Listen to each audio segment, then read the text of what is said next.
sobre los logros irrenunciables que se han producido en el siglo XX y para preguntarnos el cristianismo entre el siglo XXI, como ya hemos dicho, en primer lugar hacemos un ejercicio de mirar hacia atrás, qué es lo que pensamos que no podemos dejar, que hay que asumir, que hay que integrar.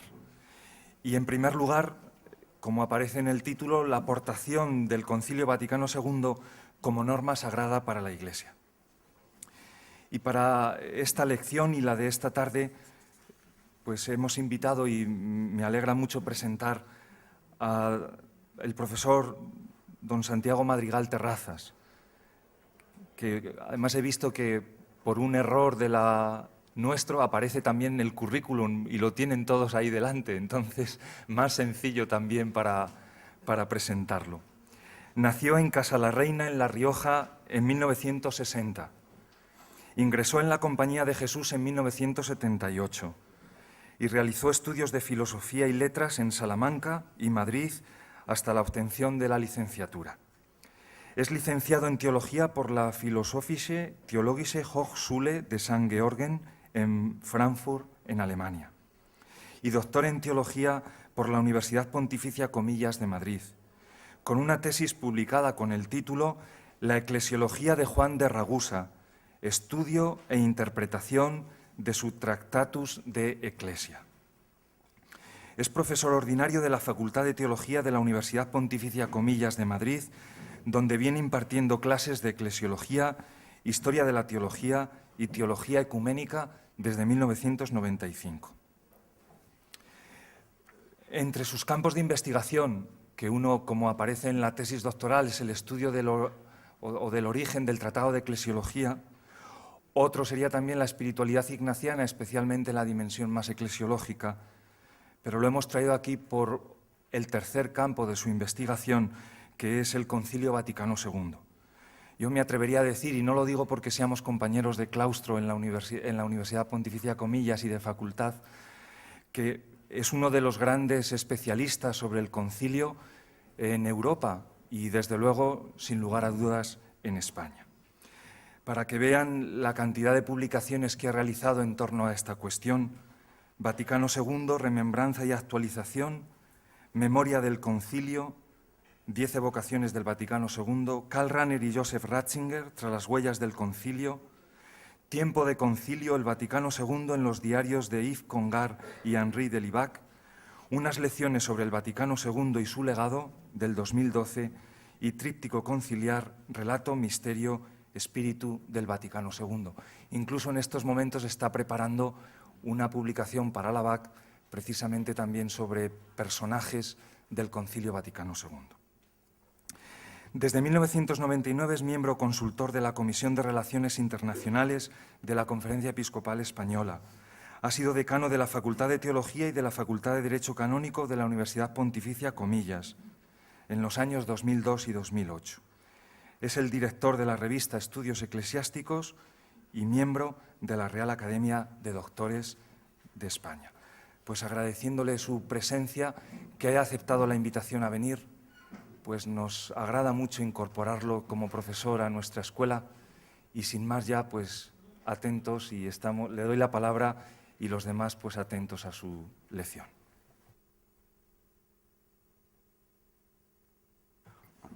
Muchas gracias por estas palabras amables de presentación. Muchas gracias también por la invitación a participar en esta Escuela de Teología Karl Rahner Hans-Urs von Balthasar. Y lo primero, pues sí, a veces uno se pregunta, ¿y qué hace un chico como yo, pues dedicado intensivamente al Concilio Vaticano II? Y cuando me lo preguntan, pues ya he escogitado una anécdota y una respuesta. Conocerán muchos de ustedes el libro este de José María Gironella, 100 españoles y Dios. En los tiempos inmediatamente posteriores al concilio le dio por preguntar a grandes personajes de la vida pública española, artistas, cantantes, dramaturgos, etcétera, si creían en Dios, si creían que Jesucristo era Dios y también si creían en la vida eterna, en las grandes cuestiones, y les preguntaba también qué les parecía el Concilio Vaticano II.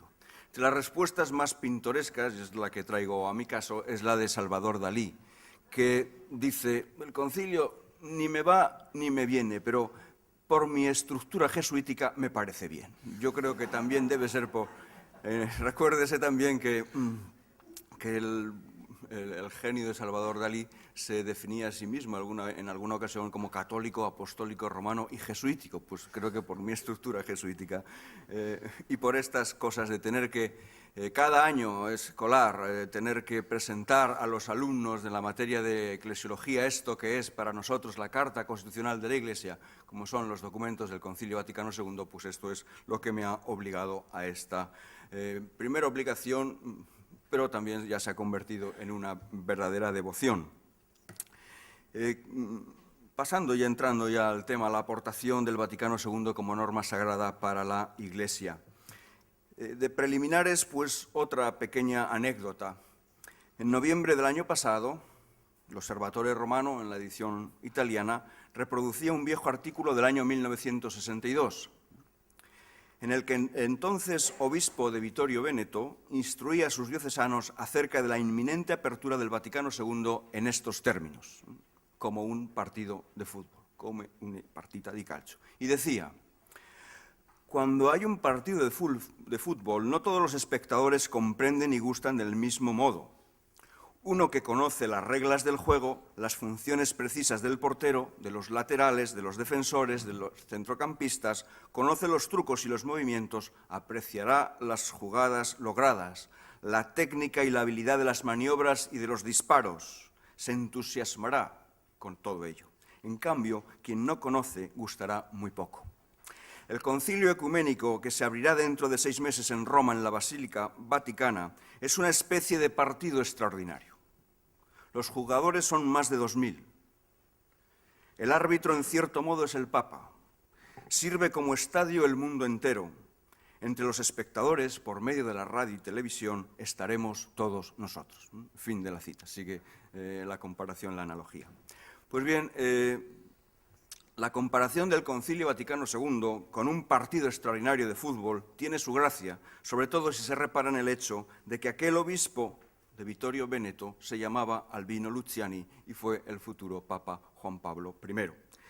Por relación a esta anécdota, el título de la ponencia que se me ha encomendado entraña una formulación mucho más fuerte y rotunda acerca de la entidad y del significado doctrinal del Vaticano II como norma sagrada, según reza el título, la aportación del Vaticano II como norma sagrada para la Iglesia. Una valoración que ha podido ser impugnada en ciertos sectores y de varias maneras. La consistencia del cuerpo doctrinal del Concilio Vaticano II ha sido rebajada por quienes propenden a una interpretación del concilio que sobrepuja el hecho del acontecimiento sobre las decisiones, el espíritu del concilio sobre los documentos y sobre la letra de los documentos. Por otra parte, están quienes niegan al Vaticano II su entidad doctrinal debido a su carácter decididamente pastoral. Y otros grupos minoritarios, de forma más radical, lo han rechazado, viendo en sus planteamientos una alteración o ruptura con la tradición marcada por Trento y el Vaticano I. Bien, a todos estos les podríamos decir con Albino Luciani que no entienden las reglas del juego de este partido extraordinario.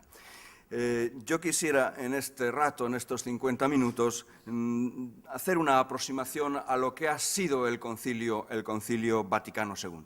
Y por lo pronto, y jugando también con este título, el Vaticano II como norma sagrada para la Iglesia que se adentra en el siglo XXI, empiezo proponiendo otra interpretación al uso que también está hecha ahí. El grupo de investigadores de Tubinga ha hecho una interpretación, un comentario de los 16 documentos conciliares, al final recogidos, subsumidos bajo esta idea. El Concilio Vaticano II, el cuerpo doctrinal, es algo así, o puede ser visto como una especie de ley fundamental de la Iglesia, de texto constitucional de la fe. Sobre todo si se repara además que el tema predominante, como voy a decir enseguida, de los documentos conciliares, el polo de imantación ha sido la Iglesia, pues esta caracterización le viene muy bien al caso para echar a andar. En cierto sentido, y valga como primera aproximación, un concilio es como se asemeja mucho a un parlamento, ¿Qué es un concilio? Pues desde el punto de vista canónico es la asamblea de todos los obispos del mundo en comunión con el obispo de Roma, reunidos para tratar los asuntos de fe y costumbres que afectan a la Iglesia universal. En la perspectiva de la ciencia política, por tanto, el Vaticano II podría verse como una gran asamblea deliberativa de una talla excepcional.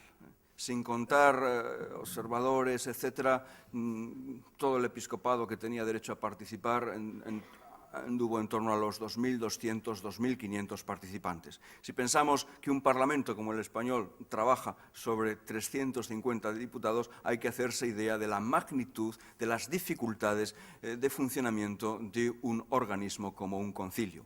El mismo Rahner, haciendo honor a su patronazgo, cuando recibió la noticia de la convocatoria de un concilio, tenía por las tardes, los viernes, unas clases más libres y entonces se dedicaba a glosar los temas de actualidad. Y tomó el tema del concilio y él pensaba en qué posibilidades, de qué manera podía funcionar una asamblea tan numerosa de obispos. Tiene algo de carácter providencial realmente el funcionamiento de una asamblea, como digo, de un concilio de estas dimensiones. En las asambleas parlamentarias se tratan estas cuestiones que llamamos materia de Estado. Materia es la sustancia de una cosa, el asunto del que trata una obra científica o literaria. En el lenguaje teológico hablamos de la materia del sacramento, es decir, de la cosa y de la acción, casi siempre sensibles, como en el bautismo, el agua y la ablución, a las que el ministro aplica las palabras rituales que constituyen la forma del sacramento. Quisiera sugerir en este sentido una especie de definición sacramental también de concilio, más allá del lenguaje canónico, en un lenguaje más teológico. Materia de un concilio son de por sí el hecho de la reunión del Colegio de los Obispos y toda su peripecia histórica concreta, el desarrollo de las sesiones, el trabajo de las comisiones, así como los documentos y textos redactados y aprobados solemnemente. Por tanto, al estudiar la materia del Concilio Vaticano II, hay que prestar atención a la acción y a la cosa, es decir, al espíritu en el que se gesta el acontecimiento histórico y que se ha plasmado en la letra de sus 16 documentos votados y aprobados solemnemente y a los que se les ha aplicado una fórmula ritual acuñada para la ocasión, una cum patribus, juntamente con los padres. Es la autoridad del Papa juntamente con los obispos, una fórmula acuñada para la ocasión, para dar expresión tanto a la idea del colegio episcopal, que ha puesto de nuevo, como dicen ahora, en valor el Concilio Vaticano II, y que expresa al mismo tiempo la convicción más antigua acerca de la naturaleza de la institución conciliar, según el pasaje de Hechos 15:28. Nos ha parecido al Espíritu Santo y a nosotros. Todo ello en la contingencia de las decisiones humanas, si bien bajo la forma de la unanimidad y del consenso que determina desde antiguo la esencia de la vida conciliar de la Iglesia. En el tiempo inmediatamente contemporáneo a la convocatoria y a la puesta en marcha del concilio, los grandes teólogos echaron su cuarto a espadas y diseñaron y pergeñaron una teología del concilio. Ahí están los nombres de Congar, de Rahner, de Ratzinger, de Hans Kühn y también de Otto Semmelroth. Otto Semmelroth también, pero aquí quisiera citar a Edward Schillebeeckx, que tiene una aproximación al concilio, a la naturaleza del concilio en la línea que antes indicaba, amasando la idea de recuerdo, de anamnesis y con las categorías sacramentales. Cito de este teólogo flamenco. Así que un concilio ecuménico del episcopado mundial es, como quien dice, la concentración de la acción visible del Espíritu Santo que hace que recordemos todo lo que Cristo hacía y anunciaba durante su vida terrena. Desde este punto de vista, un concilio es algo así como un sacramento. Señal de la acción del Espíritu de Cristo a través de la autoridad docente. Lo que ordinariamente ocurre de manera menos llamativa y sin todo el vigor de la proclamación apostólica, adquiere en un concilio una forma sobresaliente. El vínculo espiritual infalible de la Iglesia con el Espíritu adquiere aquí forma tangible y casi solemne. Fin de la cita. Voy, como pueden percibir, tratando de perseguir la idea y la fundamentación de ese carácter de norma sagrada de la doctrina conciliar. Y para ello es menester hacerse una idea clara, apropiada de lo que es un concilio, y esto también es explicar las reglas del juego y por qué se le da esa coherencia y esa importancia, e incluso ese carácter sagrado. Voy un poquito adelante, entonces, para cerrar estos largos ya preliminares. Nos vamos a preguntar por el significado histórico y teológico del Vaticano II y a la luz de una serie de cuestiones. ¿Qué es lo que ha hecho y ha dicho esta gran asamblea y no tolera una marcha atrás porque sería incurrir en una falta de fe en el Espíritu Santo, según lo que como hemos descrito el concilio? O de otra manera, ¿por qué un concilio a mediados de los años 60 del siglo pasado? O, en términos más ampulosos, más radicales, ¿qué es lo que le confiere títulos al Vaticano II para merecer ser connumerado en la secuencia, en la lista que enuncia el primer concilio ecuménico de Nicea, del año 325? ¿Qué títulos tiene para entrar en ese listado? Y para ello, pues en la primera parte de mi exposición, según el esquema que se les ha repartido, vamos a analizar el acontecimiento en su intencionalidad, es decir, la voluntad del legislador. El gran historiador laico del Concilio Vaticano II, Giuseppe Alberigo, que mereció ser citado por sus estudios ya durante los debates conciliares, a título de ejemplo para hacer ver a los padres que la idea de la colegialidad era una idea muy antigua y que no se había perdido tampoco incluso durante el segundo milenio de la historia de la Iglesia latina. Pues Giuseppe Alberigo, entre los criterios que él maneja para acercarse y hacer la interpretación del Concilio Vaticano II, uno de los que escogita es la voluntad, seguimos hablando en términos jurídicos, la voluntad del legislador. La voluntad del legislador. Esto es, ¿cuál es la intencionalidad básica que tuvo Juan XXIII para poner en marcha el Concilio Vaticano II?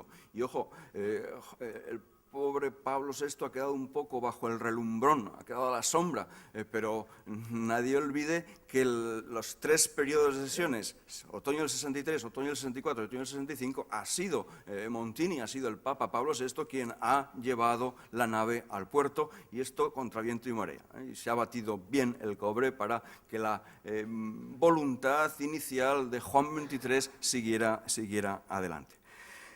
El día de Navidad de 1961, el Papa Juan, el Papa Bueno, anunció el inicio del concilio con estas palabras: acogiendo como venida de lo alto una voz íntima de nuestro espíritu, hemos creído estar ya maduros los tiempos para ofrecer a la Iglesia Católica y al mundo el don de un nuevo concilio ecuménico, que se añada y continúe la serie de los 20 grandes concilios, que fueron a lo largo de los siglos una verdadera providencia celeste para el aumento de la gracia y el progreso cristianos. Fin de la cita. Me gusta sintetizar el espíritu, la intencionalidad de fondo del concilio en torno a esta doble cláusula, por un lado el ayornamiento, la lógica del ayornamiento, y por otro lado la lógica del magisterio pastoral. Son dos acuñaciones muy características del Papa Juan XXIII. Hasta la fecha se habían celebrado en la Iglesia 20 concilios ecuménicos. ¿Qué podía hacer necesario un concilio en los años 60 del siglo pasado? Para los otros casos más extremos, pues el Concilio de Trento estaba ahí detrás, toda la reforma luterana, que de alguna manera lo exigía. Y la Iglesia tardó 40 años prácticamente desde que se hicieron los primeros intentos de reunir un concilio hasta que finalmente se reunió. El Vaticano I pues, tenía que salir al paso de determinadas ideas filosóficas, pero la pregunta, y un concilio en la segunda mitad del siglo XX, ¿a qué viene? ¿Para qué? Bien, lo primero que hay que decir al respecto de Juan XXIII es romper el tópico del Papa, bonachón, etcétera, etcétera. De Juan XXIII hay que considerar su itinerario personal. No ha sido pastor como tal hasta que no llega a ser patriarca de Venecia. ¿Qué ha hecho mientras tanto desde su ordenación? Pues nada más ser ordenado trabaja de secretario de su obispo, trabaja de secretario de su obispo. Después va a ser nuncio en París, al final de su recorrido, pero previamente ha pasado por Estambul. Es decir, ha hecho una carrera diplomática para acabar de nuncio en París. O sea, y sobre todo hay que saber otra cosa que también normalmente se desconoce de Juan XXIII. Juan XXIII ha sido un profesor de historia eclesiástica, descubridor en 1906 de las actas de San Carlos Borromeo. Para él es su gran maestro a la hora de pensar en el concilio. San Carlos Borromeo es el que va a poner en la diócesis de Bérgamo, del propio Angelo Roncalli, de Juan XXIII, el que va a poner en marcha la reforma tridentina. Sabemos por sus escritos, esto lo han estudiado los buenos conocedores del pensamiento de Roncalli, la admiración de Angelo Roncalli hacia San Carlos Borromeo. Como he dicho, descubrió las actas de sus visitas y han sido materiales de inspiración. La idea de ayornamiento, la idea de puesta al día, probablemente sugiere Hermann Joseph Sieben que está calcada de lo que él ha leído y en esa gran figura que es para él San Carlos Borromeo. Y entonces es importante saber qué idea de concilio tenía San Carlos Borromeo, con qué espíritu convocaba sus concilios provinciales, los concilios de su diócesis. Y parece ser que para San Carlos Borromeo, y aquí viene otra vez mi estructura jesuítica, para San Carlos Borromeo la dinámica interna de los ejercicios espirituales, de la búsqueda de la voluntad de Dios en un determinado momento histórico, es una razón fundamental de trabajar y de ponerse a la escucha del espíritu. Postula Hermann Joseph también en esta clave hay que entender en buena medida el sentido del ayornamiento y lo que piensa acerca del ayornamiento Juan XXIII a la hora de convocar aquel ya lejano 25 de enero de 1959 el Concilio Vaticano II. Además, se ha tomado la molestia, el interés de volver a estudiar, Nos consta perfectamente que Juan XXIII, finales de 1959, comienzos del año 1960, para poner en marcha las comisiones preparatorias, etc., ha vuelto a estudiar sobre cómo se han celebrado el Concilio Vaticano I y el Concilio de Trento. La maduración de la idea de concilio que se va haciendo Juan XXIII, por así decirlo, encuentra su momento de mayor maduración en la locución Gaudet Mater Ecclesia, se alegra la Madre Iglesia, del 11 de octubre de 1962, con la que inaugura el concilio. Y ahí una fórmula sintética muy sencilla, pero al mismo tiempo perfectamente o completamente revolucionario. Después de haber hablado contra los profetas de calamidades, etcétera, etcétera, llega un momento donde expresa qué es lo que él quiere para su concilio. Y lo hace estableciendo esta distinción. Una cosa es el depósito mismo de la doctrina y otra la manera como se expresa. Y de ello ha de tenerse gran cuenta con paciencia, si fuese necesario, ateniéndose a las normas y exigencias de un magisterio de carácter prevalentemente pastoral. Fin de la cita. Aquí es donde aparece ese otro lema que ha pasado a caracterizar al Concilio Vaticano II, un magisterio eminentemente pastoral. Ya he insinuado antes que por aquí ha sido un portillo desde el que se ha colado una crítica y rebajar los títulos del Concilio Vaticano II. No ha definido nada, ha querido ser un puro concilio pastoral, ha dicho cosas muy piadosas, al fondo de la idea de un magisterio prevalentemente pastoral está la afirmación de caer en la cuenta de que una cosa es la sustancia, el depósito de la fe, en ese sentido inalterable, pero por otro lado la necesidad de traducirlo y verterlo en el lenguaje que llegue a la mujer y al hombre de hoy. Este es el gran reto de ese magisterio eminentemente pastoral. Desde aquí se entiende, en cierto sentido, creo, dicho rápidamente, la idiosincrasia, la singularidad del Concilio Vaticano II desde el espíritu, desde la voluntad del legislador, que es Juan XXIII. Pero Juan XXIII, cuando está celebrándose todavía el primer periodo de sesiones, ya se sabe en noviembre que el Papa está gravemente enfermo y qué va a pasar con el concilio, ¿no? Entonces, hay de los que más se mueven para que el concilio entre por un cauce más fijo, que adopte un plan, pues es el mismo Montini, entonces cardenal Montini. Es importante, siguiendo adelante en el guión, la aportación de Pablo VI de cara a la fijación de los objetivos del Concilio Vaticano II.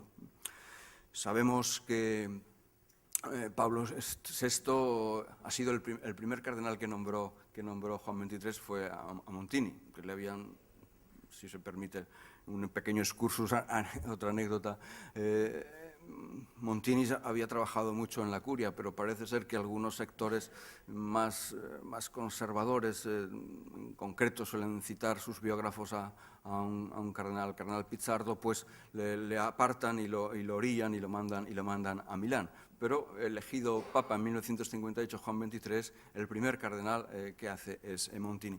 Ha tenido una relación muy estrecha con Juan XXIII. De hecho, el primer periodo de sesiones lo acoge en los apartamentos del Papa, es donde reside Montini. Bien. En los textos de Pablo VI he encontrado, y por eso lo utilizo con gran convicción y plena confianza, ese doble lema, pero unido y explicado: ayornamiento pastoral. Recién elegido Papa, Pablo VI ya habla a un grupo de sacerdotes que han celebrado una reunión en Orvieto y explica estos dos conceptos, ayornamiento y pastoral. Dice: ayornamiento no es relativismo, pero esta palabra subraya el aspecto relativo y experimental del misterio de la salvación, es decir, el carácter histórico de la fe. Sobre ello nos han hablado antes, ¿no? Es la palabra que encierra el temor de los hábitos ya superados, de los cansancios que retrasan, de las fórmulas incomprensibles, de las distancias neutralizadoras, de las ignorancias presuntuosas e inconscientes sobre los nuevos fenómenos humanos y aún de la falta de fe en la perpetua actualidad y fecundidad del Evangelio. Confieso que he estado releyendo, para ese otro libro que decía, que sobre personajes del Concilio Vaticano II, los discursos de Pablo VI, y realmente son impresionantes.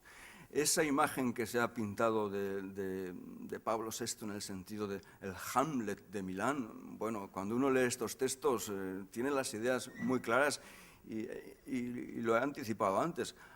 Él, contra viento y marea, ha seguido adelante con la línea que Juan XXIII quiso imprimirle al Concilio Vaticano II, de ayornamiento y ayornamiento pastoral.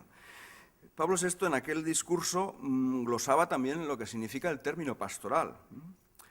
Este adjetivo no constituye una solapada condescendencia con el pragmatismo o el activismo, en detrimento de la interioridad y de la contemplación, que deben tener la primacía en nuestra escala de valores.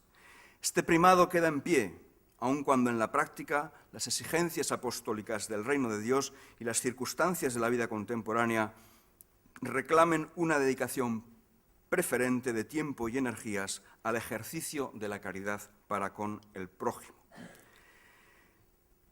Esta solicitud pastoral, decía Pablo VI, es el programa primordial de la Iglesia y no significa mutación de juicio respecto a los errores de ideologías como el marxismo ateo. Y se acaba esta consecuencia. La importancia que se da a la actividad pastoral no significa rivalidad o postergación con respecto a la especulación teológica. Y efectivamente así ha sido el Concilio Vaticano II. A pesar de esa orientación pastoral, los padres conciliares, los grandes teólogos, han invertido muchísimas energías, muchísimo esfuerzo, muchísimo tiempo en repensar las estructuras fundamentales de la Iglesia. Por lo tanto, nadie entienda pastoralidad como una especie de potenciación de la doctrina. ¿No? Pablo VI, ya desde su primer discurso inaugural, su primera encíclica no escrita, sino hablada, el 29 de septiembre de 1963, le fija al Concilio Vaticano II 4 objetivos. En primer lugar, la conciencia de Iglesia. Iglesia, ¿qué dices de ti misma?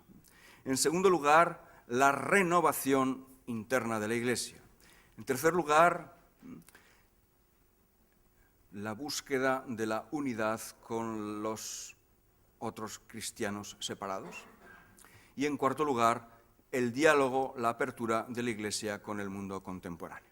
Estos son los 4 puntos cardinales que Pablo VI le ha marcado al concilio. Y la simple enumeración, no me puedo detener mucho más en ello, indica cómo de la mano de Pablo VI el Concilio Vaticano II entra en una preocupación fuertemente eclesiológica. La razón, por otro lado, es bastante obvia. El Vaticano I había quedado abortado. El Vaticano I tenía una agenda muy larga, empezó en 1869 y termina en 1870, no habiendo tratado más que un documento sobre la revelación y otro documento sobre las prerrogativas papales, siendo así que faltaba toda una reflexión de contrapeso sobre el episcopado, pensar el episcopado respecto del papado, y además que todo esto fuera engastado en una visión global acerca de la Iglesia. Por lo tanto, si uno lee los diarios de algunos padres conciliares o de algún teólogo conciliar, ellos tenían muy clara la necesidad de que el Vaticano II diera un repaso a fondo a la problemática de la Iglesia. Voy a pasar a algunos estos aspectos de lo que llamo ahí la estrategia del ayornamiento pastoral. Creo que Pablo VI ha sido muy consecuente con el programa de Juan XXIII. Creo que Pablo VI ha sistematizado mucho más la tarea del concilio, en esa línea que indicaba, una reflexión sobre la Iglesia muy importante, a la cual Pablo VI siempre anteponía una gran reflexión cristológica. Creo que esto es una aportación específica del Papa Montini. Y también creo que hay que añadir como aportación específica de Montini, pues esa gran encíclica, la Ecclesiam Suam, cuyo núcleo es el diálogo, es la nueva manera de ser la Iglesia. Cuando él presentó esta encíclica, prácticamente lo que hacía era resumir o hablar o comentar los objetivos que él había marcado al concilio. Una reflexión sobre la conciencia de Iglesia, una reflexión sobre la renovación y una apertura dialogal de la Iglesia al mundo contemporáneo. Y cabría añadir también otro elemento típico de Montini, que lo que él ha impreso en el concilio, y es, detrás de lo que voy, el Vaticano II como norma sagrada para la Iglesia. Pablo VI es muy consciente de que el concilio está llevando a cabo una seria reflexión teológica y que lo pastoral para nada anula una reflexión más doctrinal. Esa antinomia, lo pastoral versus doctrinal, en los grandes discursos de inauguración y de clausura del cuarto periodo de sesiones, Pablo VI, o en su discurso ante las Naciones Unidas, lo ha llevado a una categoría desde la que él explica el concilio. El concilio es un acto de amor, es un gran acto de caridad a Dios, de caridad al prójimo, de caridad con el mundo entero. Concluyo este primer bloque. Novedad y sorpresa del Concilio Vaticano II. ¿Por qué he puesto eso ahí? Pues ahora he leído recientemente en algún lugar que, también Pío XI y Pío XII barajaron posibilidades de convocar un concilio. Entonces, no es tan original esto de Juan XXIII. Claro, hay que decir al mismo tiempo, que aquellos proyectos de Pío XI y Pío XII se llevaron en sumo secreto. Juan XXIII los pudo conocer una vez que fue nombrado Papa y tuvo acceso a los archivos. Nosotros sabemos de esos proyectos de Pío XI y de Pío XII una vez que se han abierto los archivos. Pero luego todavía más llamativo es que, así se escribe la historia, que los impulsores de aquellos planes, aquellos proyectos de concilio, sobre todo en el tiempo de Pío XII, entre 1948 y 1951, fueron Ernesto Ruffini y el cardenal Alfredo Ottaviani, es decir, las dos figuras líderes de la oposición conservadora durante el desarrollo del Vaticano II. Los más serios defensores de las prerrogativas primaciales y donde veían cualquier asomo o atisbo de colegialidad se ponían nerviosos. ¿Qué tipo de concilio habría sido aquel? Pues seguramente muy distinto del Vaticano II. Bien, el objetivo cifrado en el lema del ayornamiento, es decir, renovación, puesta al día, implicaba implícitamente el reconocimiento de un cierto retraso de la Iglesia y de su pensamiento, de cerrazón respecto de las condiciones históricas y ambientales. Una voluntad de salir de la cerrazón para abrir un diálogo con los otros, creyentes o no, cristianos o no cristianos. Juan XXIII quiso hacer una Iglesia más evangelizadora y más misionera, que hiciera gala de sus propiedades esenciales de unidad, santidad, catolicidad y apostolicidad, así lo formula en alguno de sus discursos, y así sacar a la Iglesia, esa Iglesia que Rahner llamó la Iglesia piana, la Iglesia de los papas píos, desde Pío IX, el Papa del Vaticano I, hasta Pío XII, el Papa Pacelli, que es el último que él cerraría. Bueno, sacar a la Iglesia, escribo ahí, del laberinto, de su laberinto piano. Bien, paso entonces al segundo punto, con una parte muy breve narrativa de los grandes debates de la primera etapa conciliar, y después me serviré, para ir mucho más deprisa, de ese par de anexos que les he puesto ahí, para que en un golpe de vista se pueda ver cuáles son los documentos del concilio explicados desde su lógica arquitectónica, aquella que Jean Guiton, el gran filósofo de la Sorbona, el primer y único observador laico en la primera etapa conciliar, él así lo entrevió, que la problemática del Vaticano II se iba a articular en torno al tema de la Iglesia. Esto es verdad, pero no es toda la verdad. Quiero decir que a la hora de ofrecer las grandes líneas por las que empieza a caminar el Concilio Vaticano II, es sumamente importante el debate sobre las fuentes de la revelación, que tuvo lugar en el mes de noviembre de 1962. Ya había dado Juan XXIII indicaciones acerca del concilio que quería, ese concilio de ayornamiento y de carácter eminentemente pastoral. Y para ello podía ayudar mucho una encíclica del tiempo del Papa Pío XII, Divino Afflante Spiritu, que era un examen acerca de la hermenéutica bíblica y de los métodos de interpretación de la Escritura. Por aquí podría ir el principio pastoral, por aquí podría avanzar. Y sin embargo, ese principio pastoral se puso por primera vez a prueba en el rechazo del esquema preparado por la Comisión Teológica, que significaba en su tenor original un endurecimiento de la llamada doctrina de las dos fuentes, una problemática que, como es sabido, venía separando a la Iglesia católica y a la Iglesia protestante desde el siglo XVI. Cuando el 20 de noviembre de 1962, aquel esquema preparado por la Comisión Teológica Preparatoria, es decir, la que presidía el cardenal Ottaviani, al que me he referido anteriormente, aquel esquema fue rechazado por una mayoría, pero sin alcanzar los 2/3 exigidos por el reglamento. Entonces se produjo un momento crítico e histórico con la decisión de Juan XXIII para que el esquema fuera rechazado y una nueva comisión mixta se encargara de redactar un nuevo documento. Aquel día Juan XXIII salvó el concilio, la primera vez. Pero lo más importante es que en aquellos debates se planteó a fondo el significado de concilio pastoral y se puso fin a 4 siglos de controversia con la Reforma protestante. No sería exagerado decir que ahí se ha decidido la suerte ulterior del concilio. Había que reescribir un nuevo documento y para ello se encargó a una comisión mixta presidida paritariamente por Ottaviani y por el cardenal Bea. Como alguno dijo, las 2 fuentes de nuevo.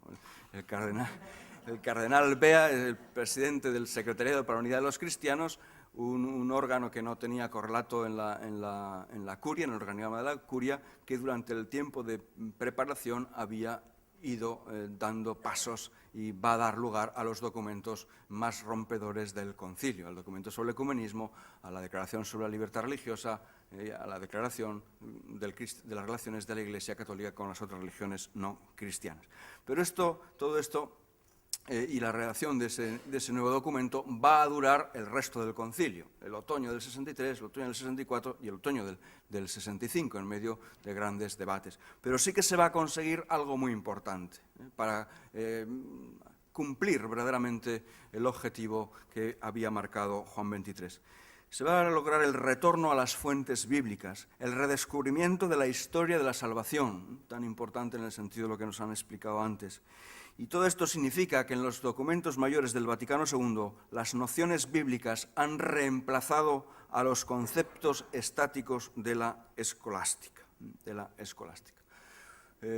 Por eso digo que este documento que va a salir de aquí es como el principio teológico fundamental que va a inspirar a todos los otros documentos, lo que va a renovar teológicamente la misma marcha del concilio. El otro gran debate de ese primer periodo de sesiones tuvo lugar en la última semana del primer periodo, la primera semana de diciembre del año 1962. Recreo un poco la situación. Se sabía ya que el Papa estaba enfermo, de ahí las dudas. ¿Qué va a pasar con el concilio? Habían transcurrido prácticamente 2 meses de concilio y no se había llevado ningún documento adelante. Se había examinado el documento sobre la liturgia, se había examinado el documento sobre las fuentes de la revelación, que había sido rechazado. O sea, no tenía resultados prácticos que ofrecer el concilio. Entraba en la etapa decisiva para muchos padres, que era el debate sobre el esquema preparado acerca de la Iglesia. Entonces ahí, de una forma más o menos orquestada, hubo 3 grandes intervenciones marcando la hoja de ruta del concilio. La primera intervención, el 4 de diciembre, corrió a cargo del cardenal Suenens, donde presentó un plan de concilio. Al día siguiente intervino el cardenal Montini, el futuro Pablo VI, para revalidar el plan de concilio que había propuesto el cardenal Suenens. Finalmente, el cardenal Lercaro intervino el 6 de diciembre, hablando del tema de la Iglesia y la modalidad de Iglesia de los pobres como el tema del Concilio Vaticano II. Muy brevemente, y para presentar entonces esa sinopsis, ese anexo primero, ¿en qué consistía el plan del cardenal Suenens? Y aquí también otra historieta del concilio, pero que explica mucho su dinámica interna y su lógica arquitectónica. En marzo de 1962, esto es unos meses antes de iniciarse las sesiones, el cardenal Suenens, que tenía muy buena relación con Juan XXIII, se dirigió a él y le dijo: Santo Padre, han preparado las comisiones 70 documentos. 70 documentos que van a hacer que este concilio sea interminable. Pero peor aún, la mayor parte de estos documentos no tienen entidad, no tienen sustancia para ser objeto de un debate conciliar. Entonces Juan XXIII le dijo: así, pues prepare usted un plan de concilio. Prepare usted. Y Suenens lo hizo. Se lo presentó a finales de marzo, primeros de abril. Suenens había llegado a la conclusión de que el tema del Vaticano II debía ser el tema de la Iglesia, por continuar la tarea inacabada del Vaticano I. Y Ecclesia Lumen Gentium, Iglesia Luz de los Pueblos, este es el tema del concilio. Entonces, este tema hay que abordarlo en una doble perspectiva, en una doble dinámica. Primero, una mirada ad intra. Iglesia, ¿qué dices de ti misma? y después una mirada al exterior, ad extra. ¿Cuál es la tarea histórica de la Iglesia en este mundo? Entonces, Suenens fue capaz de reorganizar aquellos 70 esquemas en torno a estas grandes líneas. El plan aquel lo guardó Juan XXIII en un cajón. Le dijo, vamos a esperar. El concilio pues iba a trancas y barrancas, y ya en la última semana del primer periodo de sesiones, Suenens pidió permiso a Juan XXIII para hacerlo público en el aula. También lo conocían algunos cardenales, sobre todo se había hablado ya en el seno de la Comisión Central Preparatoria. Entonces le dijo Juan XXIII, sí, ahora es el momento. Cosechó un gran aplauso y ya en el primer periodo de intersesiones se comenzaron a trabajar sobre nuevos documentos y reagrupados de esta manera. De hecho, hay que ver en la gran perspectiva ad intra, la Constitución sobre la Iglesia, Lumen Gentium, está en ciernes, y también la gran Constitución pastoral, Gaudium et Spes, en esa otra mirada ad extra. Por eso les invito, para cerrar esta parte, a mirar en ese anexo, en el anexo que tienen fotocopiado por detrás del guión, visión panorámica de la doctrina conciliar. Este está tomado de un discurso de Rahner, pero si se conoce, si se tiene en mente lo que he referido acerca del plan Suenens, se ve cómo ha hecho esta gran presentación sinóptica Karl Rahner. Está tomado de un discurso que pronunció en Múnich el 12 de diciembre de 1965, es decir, nada más terminar el concilio. Primero, la idea fundamental que la Iglesia tiene de sí misma, y de aquí la Constitución dogmática Lumen Gentium. Y luego una doble mirada, la vida interna de la Iglesia y después la misión de la Iglesia al exterior. Ahí ha ido recolocando Rahner los distintos documentos fundamentales. La vida interna de la Iglesia, desde su tarea de santificar la Constitución renovadora sobre la liturgia Sacrosanctum Concilium, desde su tarea de gobernar el decreto sobre los obispos y el decreto sobre las iglesias católicas orientales, desde su tarea de enseñar la gran Constitución dogmática sobre la revelación Dei Verbum y la declaración sobre la educación cristiana, desde las vocaciones, los estados, pues el decreto sobre la vida y ministerio de los sacerdotes, sobre su formación, el decreto sobre la renovación de la vida religiosa y el decreto sobre el apostolado de los laicos. En la mirada ad extra, según el plan de Suenens, la relación con los cristianos no católicos, el decreto sobre el ecumenismo, la relación con los no cristianos en la declaración Nostra Aetate y el decreto sobre la actividad misionera.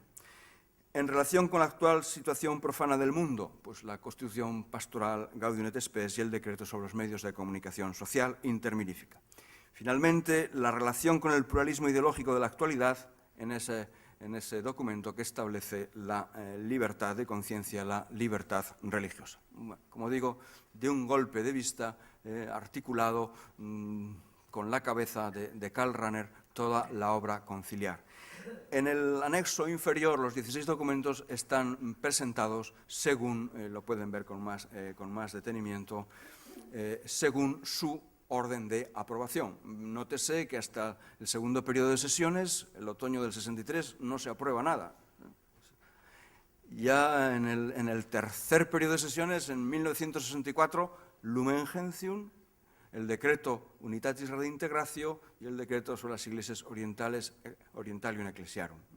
Y el cuarto periodo, eso sí que fue a uña de caballo, ir un bosque de textos hasta que salen los grandes documentos, la Constitución pastoral, la Constitución dogmática sobre la revelación, superada aquella crisis de las dos fuentes, los documentos de apertura de la Iglesia al mundo, a las otras religiones, etcétera, etcétera, etcétera. Voy entonces al último punto, 5 minutitos. La Iglesia del Vaticano II, una mirada esencial ad intra y ad extra. El ad intra y el ad extra ahora entienden por qué lo hemos puesto ahí, y entonces vamos concluyendo. Como conclusión hay que decir que hemos conferido al Concilio Vaticano II ese carácter de norma sagrada de la Iglesia para el tiempo venidero, a la vista de lo acontecido durante los otoños conciliares de 1962 a 1965. Un tiempo fuerte en el que la Iglesia católica profundizó en la conciencia de sí misma, buscó su renovación interior, dilató sus propios horizontes y se resituó de forma nueva en el mundo moderno. Son las auroras de aquellos otoños que entonaban el himno de una reforma que vino de Roma. El título es la reforma que vino de Roma. Es un programa de la televisión alemana donde entrevistaban a los grandes y luego lo publicaron como libro y le dieron este título, La reforma que vino de Roma, jugando con la palabra reforma fuerte al mismo Karl Barth, al gran teólogo calvinista del siglo XX, que le invitaron a participar al concilio, pero estaba muy enfermo y entonces no pudo asistir. Pero cuando terminó el concilio, en 1965, preguntó, ¿y sigue la oferta en pie? Y dijo, sí, sí, sí. Y él se leyó en su tenor latino los 16 documentos, se presentó allí y se entrevistó pues, con Ottaviani, con todos los grandes cardenales, y con todo el mundo, con los grandes teólogos, y él había hecho sus apuntes. Él, irónicamente, publicó luego aquel libro como una visita ad limina, ¿no? Como si fuera un obispo de la Iglesia Católica, la gran ironía de Barth, y se preguntaba, ¿y el Concilio Vaticano II ha sido una reforma? Un protestante, ¿no? Y él respondía que sí, y analizaba los documentos. Hizo incluso, dedicó un par de semestres a un seminario sobre la Dei Verbum, sobre la Constitución acerca de la revelación, ¿no? O sea que se lo tomó muy, muy en serio. Juan XXIII había hablado de una nueva primavera y de un nuevo Pentecostés. Bien, me parece que se puede decir que el punto de partida para esta reforma es el discurso de apertura de Juan XXIII y, de modo más preciso, aquel pasaje que antes he mencionado, donde propone distinguir entre la verdad revelada, inmutable, y las diversas formulaciones que la doctrina está llamada a recibir en el curso de los siglos. Con esta afirmación, según la cual la continuidad histórica de la Iglesia reside en la sustancia del enunciado y no en las formulaciones lingüísticas contingentes, y así quedaba inaugurada una nueva época para la teología. Esta es la opción básica de ese magisterio pastoral, sin antecedente histórico, que marca una nueva comprensión de la Iglesia y de su actitud frente al mundo, es decir, en esa mirada ad intra y ad extra. Les cito de un discurso que me parece recoge el mejor espíritu del Concilio Vaticano II por lo que tiene de perspectiva para la Iglesia.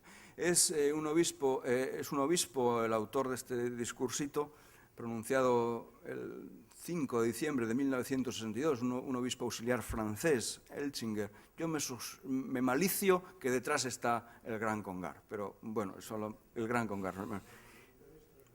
Sí, exactamente, estuvo ahí exiliado. Dice así, me parece, y con esto voy terminando. Ayer la Iglesia era considerada sobre todo como institución. Hoy la vemos mucho más claramente como comunión. Ayer se veía sobre todo al Papa. Hoy estamos en presencia del obispo unido al Papa. Ayer se consideraba al obispo solo. Hoy a los obispos todos juntos. Ayer se afirmaba el valor de la jerarquía. Hoy descubrimos el pueblo de Dios.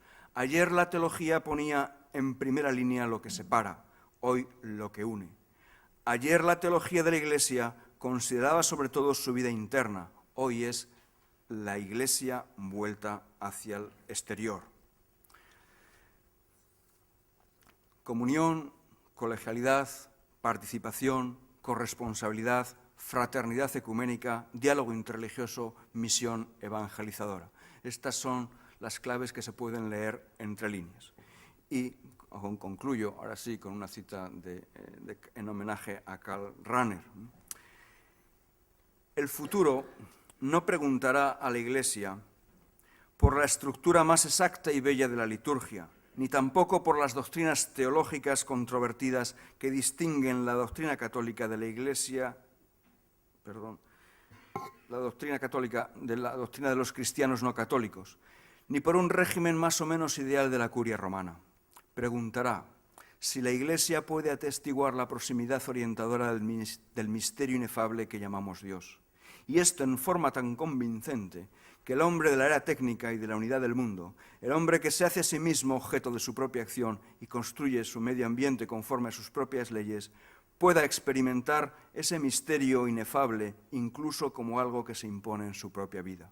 Y por esta razón, las respuestas y soluciones del pasado concilio no podían ser sino un comienzo muy remoto del quehacer de la Iglesia del futuro. Muchas gracias.